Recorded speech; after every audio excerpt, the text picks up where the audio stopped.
Também a doutrina da sensualidade, porque Balaão ensinava Balaque a armar ciladas diante dos filhos de Israel para comerem coisas sacrificadas aos ídolos e praticarem a prostituição. E uma asseveração que garantia que o caminho deles era de prosperidade atrás de prosperidade, de vitória em vitória, não importando o que acontecesse nem quem eles fossem. E que eles podiam praticar tudo aquilo que os outros povos praticavam. E que eles podiam se tornar promíscuos, entregues à devassidão, à infidelidade, à traição, ao hedonismo, à variação promíscua, o quanto eles desejassem, porque, afinal de contas, eles eram cabeça e não eram cauda. É isso que é dito, eles são cabeça e não são cauda. A mesma coisa que disseram a vocês. E corromperam a vocês por dentro, como Balaão corrompeu Israel por dentro. Não foi como um satanista do lado de fora. Os satanistas são os menos perigosos, coitados. São quase inexpressivos. Quando eu vejo aí alguém dizer, olha só como o satanismo está crescendo, aí eu vejo uma igrejinha na Colômbia, uma outra caindo aos pedaços na Califórnia, só bobagem, outra na Inglaterra, onde eles até cantam e dão um dízimo. A igreja de Satanás. A verdadeira igreja de Satanás está aqui. Vocês frequentam essas comunidades de Satanás, essas igrejas de Balaão, com as doutrinas de Balaão, com a ganância de Balaão, e aprenderam a ganância de Balaão como espiritualidade. O que aconteceu é que a ganância de Balaão, sempre esperando uma palavra a mais que Deus desse, uma permissão para ele tomar posse, algum tipo de parêntese de Deus à sua própria revelação, dizendo, olha, para você é diferente.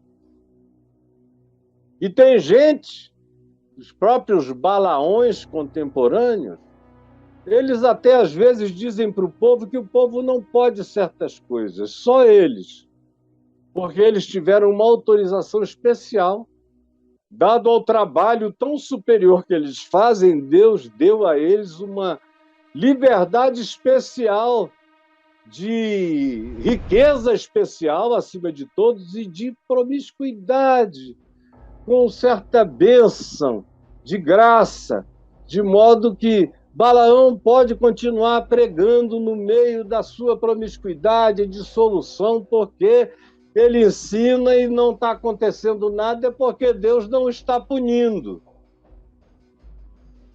E parece que os Balaões não entendem nunca nada. Aqui no Velho Testamento, ele acabou sendo morto, assassinado, por ordem de Moisés, por causa de toda a calamidade, toda a catástrofe, toda a maldição que ele trouxe ao povo de Israel, não como um bruxo satanista amaldiçoando da montanha, mas como uma espécie de pastor ordenado, andando no meio do povo, profetizando, fazendo milagres, encantamentos, impressionamentos, liberações, e as pessoas felizes com essa nova teologia que chegou da Mesopotâmia através desse profeta de todas as concessões, de todas as permissividades, e assim foram amaldiçoados pela pressuposição de uma bênção sem caráter. Israel foi amaldiçoado quando creu em Balaão, que lhes trazia a pressuposição de uma bênção sem caráter, sem verdade, sem mandamento, sem santidade, sem temor e tremor de Deus, sem amor a Deus, sem consciência da própria vida, dispostos a jogarem para o alto 40 anos de tentativa de Moisés de ensinar a eles o caminho de um povo de Deus, e num instante, como sempre acontece, se bandearam para a loucura proposta, uma questão de semanas.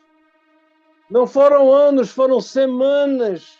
1 mês, 2, 3, eles eram já um outro povo, todo descaracterizado.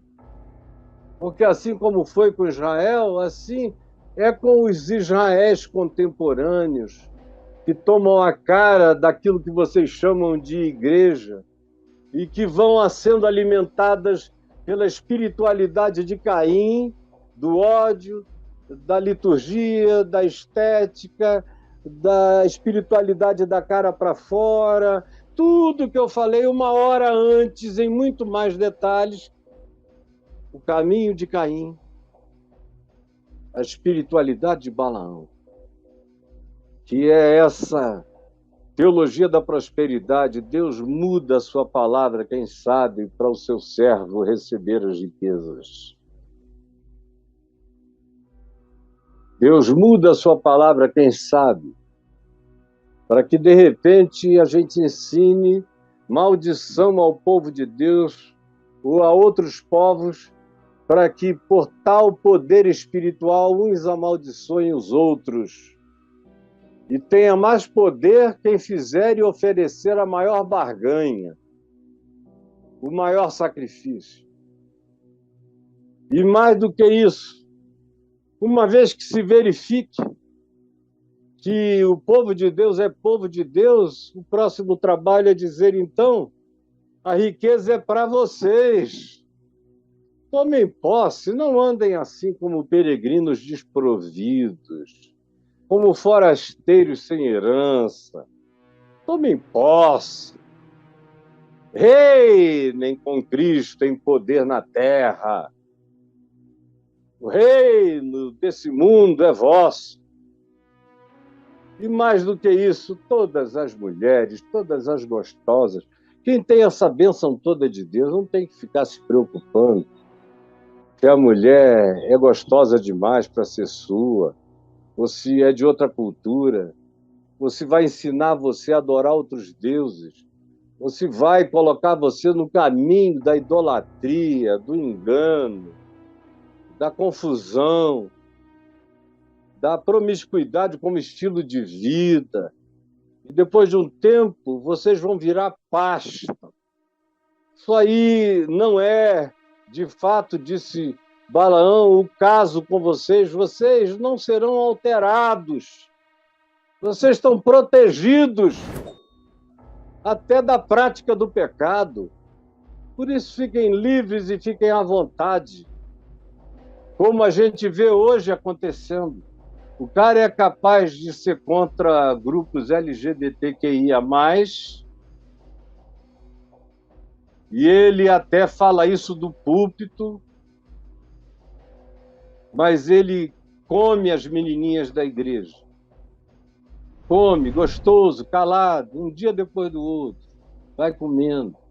Uma covardia danada. A pessoa vai, abre o coração, fala das suas frustrações e daqui a um mês está de perna aberta numa cama de motel com o pastor, com o líder, com o profeta, seja lá com quem for, porque não tem limite, ele tem essa prerrogativa. A vara e o cajado dele consolam as irmãs. É ministério de consolação, tadinhos. É uma pena. Tem uns até que depois as mulheres me dizem, que os caras dizem uma pena que o teu marido não saiba te dar prazer. Dorme comigo, vem para a cama comigo umas 4, 5 vezes que eu vou te ensinar a gozar tanto que ou teu marido aprende ou você arranja um outro, ou se você não arranjar um outro e for discreta, eu vou te ajudando a gozar por aqui mesmo. Isso eu não estou inventando, eu estou ouvindo isso há milhares de anos praticamente. Desde o início só piora, só piora, só piora. Porque as pessoas perderam o pudor. E só coloca vocês no erro de Balaão. Só coloca vocês numa promiscuidade sem consciência, sem dor, sem arrependimento sincero.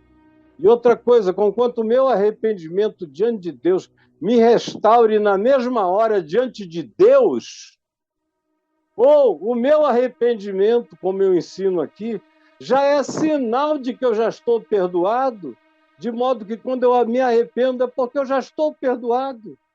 Mas mesmo sabendo disso e crendo nisso, eu mantive a minha atitude de arrependimento, sendo confessada por 3 anos e 5 meses, por causa dos outros, na esperança de que o que era graça de Deus na minha consciência não se transformasse em promiscuidade mal compreendida a minha consciência pela percepção dos outros que eram infantis e não sabiam discernir entre a mão direita e a mão esquerda. Eu mesmo achei que, no mínimo, eu tinha que fazer o que eu fiz. E quando eu cheguei aqui em Brasília, começando o caminho da graça, não foi dizendo como Balaão, coisa nenhuma. Nem vocês são os melhores, foi ao contrário. Foi uma desconstrução de tudo, até o que eles pensavam que tinham foi desconstruído porque era mentira. E eu fui ensinar a eles as verdadeiras riquezas no Evangelho, quais eram. E conquanto eu tenha tirado de sobre eles o jugo pesado de Moisés e colocado só o jugo de Cristo, que é suave, o fardo é leve, mas é um jugo que existe, com pudor, com amor, com reverência, com respeito, com fidelidade, com lealdade, com tudo o que implica uma vida que de fato ama e respeita os entes amados.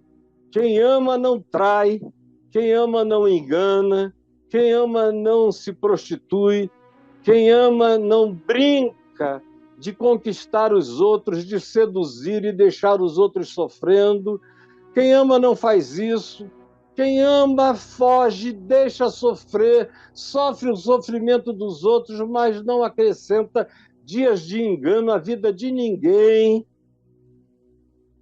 E mesmo no meu pecado foi isso que eu tentei fazer. Para ter autoridade, para dizer o que eu digo a você. Para dizer o que eu digo a você, com temor e tremor, com autoridade e com toda a verdade em Cristo.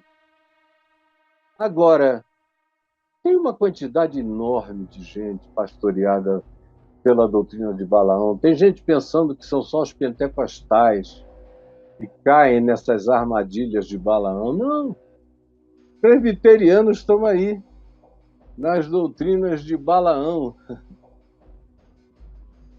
se achando um grupo super superior, maior, mais elevado, mais puro, mais santificado, mais separado. Um grupo especial. E não resistiram às tentações, nenhuma delas. Caíram em todas, inclusive a do ditatorialismo vitalicizante, que é o que eles vêm praticando até o dia em que sentirem e provarem a mão de Deus, trazendo a misericórdia da disciplina e do juízo sobre esses puritanos arrogantes que humilham o resto dos seres humanos. Esses aqui são balaões de engenharia reversa. Eles não dizem, vão, todo o dinheiro é de vocês e peguem as mulheres que vocês quiserem. Eles dizem, vocês podem ter muito mais poder político, e a prova disso é o que já aconteceu até aqui, e vocês não podem se casar senão com as mulheres santas da congregação, porque todo mundo de fora é pecador, e gente do grupo LGBTQIA+, é todo do inferno. E agora criaram um problema enorme, porque as mulheres que já pregavam vão ter que deixar de pregar na igreja, e um monte de meninos, filhos de pastores presbiterianos, que são lésbicas e são gays, alguns vão se suicidar, outros vão se deprimir até a morte, outros pastores sem saber como lidar com o assunto, depois de todas as asseverações de juízo do inferno contra quem assim é, e assim seja. Depois disso tudo, não sabem como acolher seus próprios filhos e mergulham em depressão angustiosa, de modo que o que nos aguarda nos próximos anos é juízo de todo lado. Para aqueles que caíram na libertinagem, da ganância de Balaão, que a grande maioria dos evangélicos se tornou um povo ganancioso por dinheiro, por política, por poder, por fama, por posição e por autorização. Eu me lembro que quando eu me divorciei, eu fui tratado assim como se fosse o Papa Francisco se fosse casado se divorciando. Foi um inferno. Agora eu vejo aí o pessoal se divorcia 3x2, pastores que falavam mal de mim, como o Magno Malta, já está no 3º casamento, daqui a pouco está no 4º, e rindo, e paz e amor, irmãos, e todo mundo, um grupo enorme, enorme, e podem sair variando, eu dou graças a Deus, porque só eu não pude, porque eu também não queria. Eu não estou fazendo nada que me tenham proibido, eu só estou fazendo aquilo que meu coração ama ser e fazer. A minha obediência é fruto de alegria e de prazer, não de medo, de nenhuma natureza. É a santidade de Deus, é o amor de Cristo que me constrange, julgando eu isto. Ele morreu por mim e morreu por todos. Logo, eu já não estou aqui para viver para mim mesmo, mas viver para Ele, que por mim morreu e por mim ressuscitou. Esse é o significado da minha vida. Agora, vocês, meus amigos amados, frequentam congressos de Balaão, vão para igrejas de Balaão, vão para festivais de Balaão, vão para marchas de Balaão, dão dízimo para Balaão, fazem campanhas de Balaão, e a vida não tem critérios. Se você der a sua oferta, você comprou permissividade divina para fazer as trocas que você quiser, porque você é fiel no dízimo. Você pode ser infiel no caráter, em qualquer outra coisa. E aí vocês vão seguindo, andando, pastoreados pelos pastores da perdição, pelo reverendo Caim, das liturgias estéticas mortas, sem vida, sem culto, sem verdade, sem justificação pela fé, sem quebrantamento, sem humildade, cheios de hostilidade, de competição, de vaidade, de ter o outro como referência, de buscas e de guerras que se desenvolvem em ódios homicidas, em maus tratos, tudo aquilo que a gente vê no espírito do pastoreio de Caim entre nós. E também seguindo o pastoreio de Balaão entre nós. E não é preciso dizer que só a minoria não está, porque a maioria, infelizmente, embarcou e não percebe nem quem acolheu. Ficaram tão vaidosos de serem povo de Deus que se tornaram agora piores do que os povos à volta, como os profetas de Israel disseram. Vocês foram separados para ser um povo bom, mas vocês ficaram tão arrogantes, tão soberbos, que que vocês se tornaram piores do que todos os povos ao redor de vocês.